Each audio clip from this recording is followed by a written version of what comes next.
Something that continues to intrigue me is the word atheism, and what exactly it is referring to, and what is it not referring to. So, for instance, the word atheism, as it is popularly understood, would usually mean not believing in God. At least that's like probably the simplest way, right? It's just the opposite to belief in God. Atheism, non-belief in God. And the thing, I guess, that intrigues me is that is what we say about the word atheism. That's how we talk about it. But I think that in practice, it popularly or culturally refers to more than that. For instance, if I were to say that I'm an atheist and that I don't believe in God, but that I believe in angels, that wouldn't be sort of culturally accepted, I think. So imagine that in my cosmology there is no God figure, but there are like spirits and ghosts and other such things. Well, usually that's not what culture understands as atheism, even though, strictly speaking, it is a form of atheism, because there is no God figure in that worldview. So, how about the case of polytheism, right? So there is no one God, but there are many, many, many gods. Or there is a God in every place. There is a God in every tree, or other such views. Well, of course, you can see that in a stricter sort of sense, atheism wouldn't agree with that, precisely because we are calling them gods, right? So if atheism is no theos, no God, then it applies to a multiplicity of gods, even if there is no ruling father god. But of course then the difference between polytheism in that sense and the notion of spirits, ghosts, angels, and so on is not that different. It's just that the word God has a lot of charge to it. It has a lot of power in our society, and when you apply it to something, there is an assumption that you are placing yourself underneath it. Whereas if you use the word ghost or spirit, people don't usually consider themselves to be inferior to ghosts, just that ghosts are sort of people who have died and are in a different state. So, even though atheism would probably not agree with either of those worldviews, I think that one of the things that is probably more central to the idea of atheism is this idea of submission. That because the word God has so much power to it,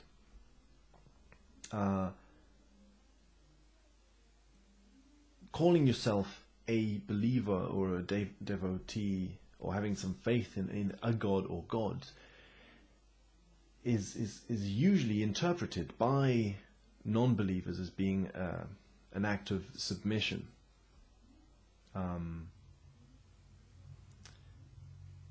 And that is, I think, what is not liked. But of course it's not as simple as that, because as I said, the word atheism, it officially refers to no God or no theos. But then if you start to interpret the word God as something more ethereal and less personal, how does that play into it, right? So, for example, in the kind of worldviews where gods or spirits are not people, but just energies, energetic currents, sort of where God and divinity is interpreted more as if it were a form of weather, where, sometimes there is a storm of energy, sometimes there's more like a calm breeze of energy, and depending on the times of the month, there is more sort of contact with this divine energy or less, or you can access it through certain methods or distance yourself from it, and so on. These kind of models, they interpret God or divinity as almost like a body of water or some sort of material substance, which is, not material but spiritual, but the image that is used is that of a material substance, a wind, a water, a fire, things like that, with no personal element to them. Well, in that sense, the idea of submission, which comes so closely with, the traditional king god, the god who is a king, who sits above you on a throne, that idea of submission to that king is gone with this idea of divinity as reality itself, so that you are swimming in this water.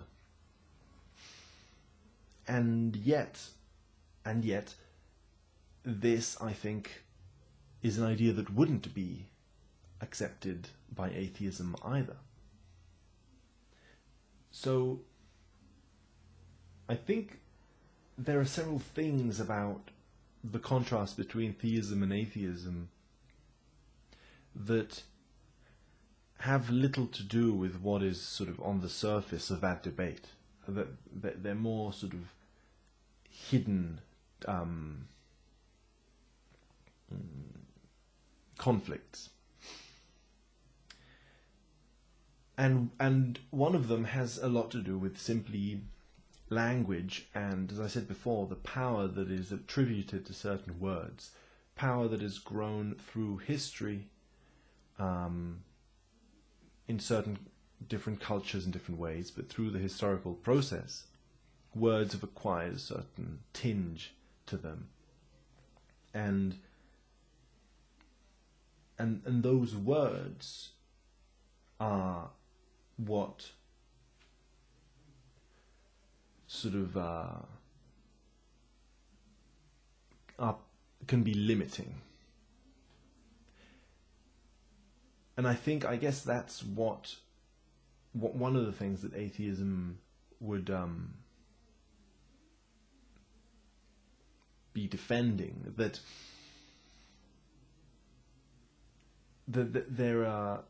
there's a kind of power in some words that you can very easily, that can very easily rob you of freedom.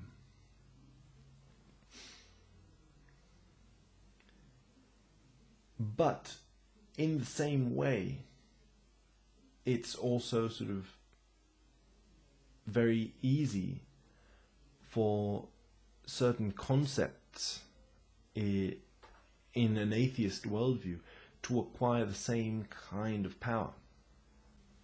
For example, I can't help feeling that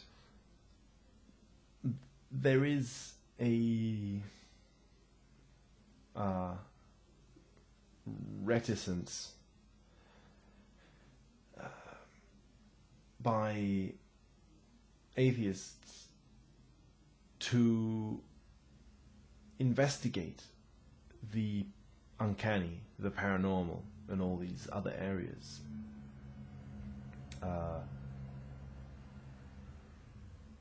And again, I mean, it's hard to know where one category ends and one starts, because on the one hand, I would feel perfectly comfortable with the label atheist, precisely when it means this sense of not being submitted to some sort of higher authority. But at the same time, even the word submission is complicated. I mean, can you say that you're submitted to the elements, for example? That when it rains, when the wind blows, it blows, and you are in the middle of that. You can't fight against the flow of time, for example. You can't fight against these sort of material conditions. And precisely fighting against them is what increases your suffering. That in that sense there is a certain submission that I think we all kind of understand as being healthy. Like being under the rain and trying not to get wet is wishful thinking, which is just going to be frustrating. So when we talk about this concept of submission to a king figure, a king god, there is definitely a difference in submission, in that if you take it literally as some sort of person who has power over you, then that can be very negative to your own sense of freedom or individuality or whatever. But at the same time, if you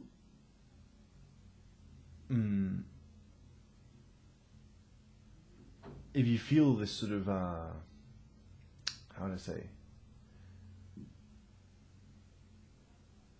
these images of submission to a king are very often used as metaphors. So that's where it gets complicated, because of course you can take it literally, and you could take it extremely symbolically, or you can take it in a midway point.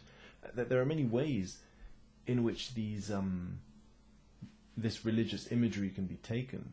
And I think, as I was saying before, that a lot of people do interpret the concept of divinity as being a non-personal concept, and that therefore when religious allegory talks about being a servant to a king, it is meant in the same way that you are a servant to the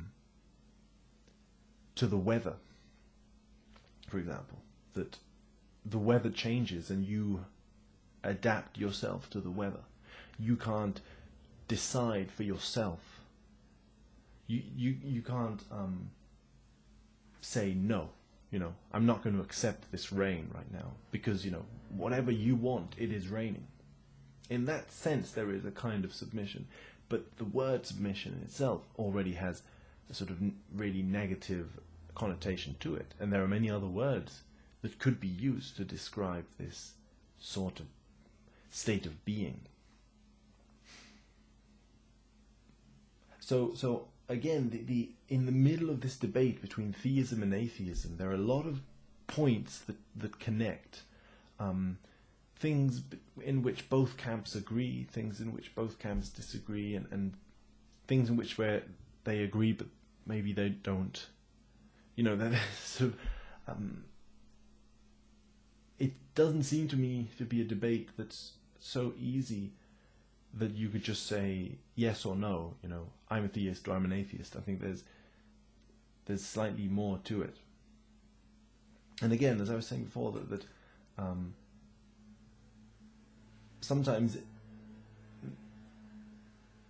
there is a sort of atheist attitude to not want to investigate paranormal phenomena, even though things like, for example, telekinesis or telepathy or things like that, no matter how weird they may seem, have nothing to do with God. You know, we all imagine through science fiction, for example, that if these things were to exist, that you could comfortably explain them without needing a God figure. You know, you could even comfortably explain them through scientific investigation. And of course, the reason these sorts of topics are not appealing to a lot of people is precisely because there is not a lot of convincing scientific investigation. And yet, the phenomena itself is, how do I say, it's been tied together philosophically with divinity, with God.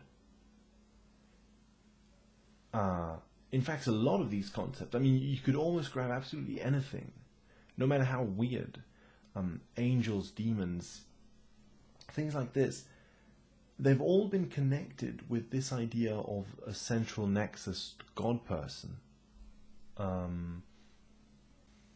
Even the idea of God itself is mixed up in this debate. Because if we're talking about the all-pervasive, all-powerful, ever-present, ever-conscious, you know, if these are the attributes of what we call God, then these attributes cannot be, they can only be applied to one thing, and that is all. That's why God is called the all sometimes, right? So the all cannot be a person by definition, simply because it wouldn't, by our definition of person, it wouldn't have any background to contrast itself from, because it is the person in the background. In that sense, talking about a personal God cannot make any sense if we're talking about the all. However, talking about a personalized being who is not the all and who is not human is, you know, potentially possible. A being, a person who exists in a sort of higher dimension, for example, whom we would only interact with as a sort of like our three-dimensional slice of reality would be cutting through the higher dimensional slice. In that sense, this higher person could be just as mundane, just as normal as we are. It's just that to us, they would exist in a different time and place. I think a lot of these things don't necessarily need to be so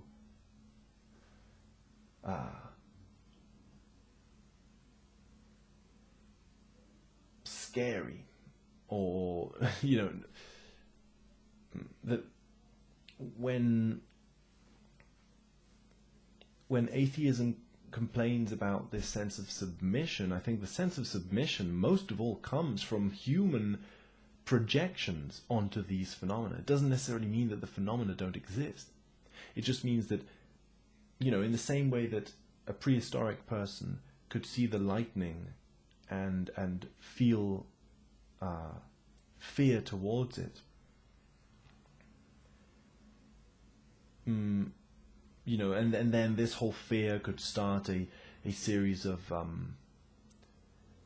rituals of sacrifice to the thunder in order to calm its anger and stuff like that. Of course, that can lead to disastrous social consequences. But that doesn't mean that the thunder isn't a thing. And in the same way, when someone describes and talks about God in these terms of a person sitting on a throne and all that, it doesn't mean that there wasn't something that was perceived and that was, strictly speaking, paranormal, in that it hasn't been sort of integrated into our cultural concept of normality, such as higher dimensional entities, sort of travel through dimensions, all these sort of out there topics. That what brings submission into the mix is just projection, just as in the human world. I mean, the only reason someone feels inferior to someone is through one's own projection of superiority onto that person. That's what brings one's own sense of inferiority. In fact, I think that no matter what the status of these experiences is, whether they are all in the mind or all objective or so on, I don't think you gain anything from closing yourself off to them. You know, that a lot of these experiences are of a very personal nature, and if we, you know, in the same way that the word God has acquired a lot of power, a lot of the words we use in a secular sense have also acquired a lot of power. A lot of our interpretations of what certain experiences mean in a secular sense have acquired a lot of power. And I think that power can be, it can be blocking, it can be limiting, in that if you were to have a paranormal experience of some kind, a spiritual experience of some kind, and you were to hold on very strongly to an idea that doesn't accept this, then you're probably going to end up just straining yourself. Whereas if they don't exist, then being open to them isn't going to hurt you either. It's not going to make your psyche weaker. It's probably going to make it stronger, precisely because it is more open-minded. So this, and of course the funny thing is that both, you know, this isn't an attack on atheism at all, because theism does the same thing. I mean, a lot of, you know, a lot of people who consider themselves theists, they're open to a very limited set of ideas. They're open to the idea of their God, and they're open to the idea of their angels and their saints and stuff. But if anything out of the ordinary, out of that whole sphere were to happen to them, and they were to really block it off, it would also cause a lot of inner turmoil. I think there's something to be said about, like, not trying not to strongly believe in anything, precisely because then you don't strain yourself when something that contradicts your belief system enters into your life, because precisely you weren't holding on to those beliefs so strongly. In any case, thanks for listening.